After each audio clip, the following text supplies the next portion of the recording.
Assalamu alaikum. Quick video for brothers who are struggling with desire and lust. This is something that many of us go through. I myself went through sexual indiscipline when I was younger, especially in my 20s and teenage years, messing around with women and stuff like that.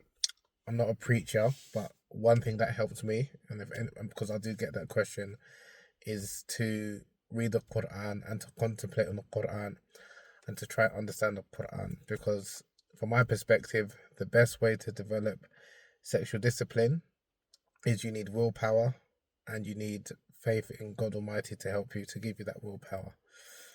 Getting married, of course, can help. Some people will think that getting a second or third wife might help as well.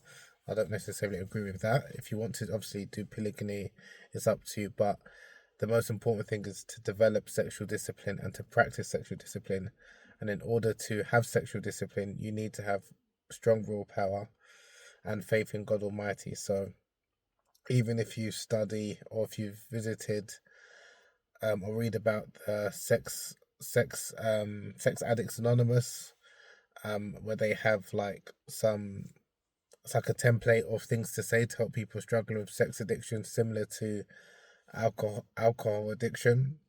They often talk about the higher power, meaning God, and asking for God to give them willpower. So again, for those of you who are Muslim, or even if you are not Muslim but believe in God, I recommend reading the Quran in a language you understand. If you can't understand Arabic, to contemplate on the verses and the stories in the Quran and ask God Almighty, ask Allah subhanahu wa ta'ala for willpower, because again, many men have and continue to struggle with lust, many great men, many pious men, and one shouldn't make no excuses.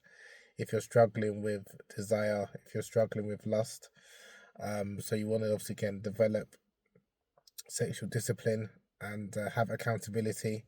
There are consequences if you mess around, and you have to deal with that like a man. But I do recommend people to read the Quran, to reflect on the Quran, to contemplate on the Quran, and again ask Allah subhanahu wa ta'ala for willpower, ask God for willpower, for strength, for perseverance, and for sexual discipline. Assalamu alaikum wa rahmatullahi wa barakatuh. Peace be upon you all.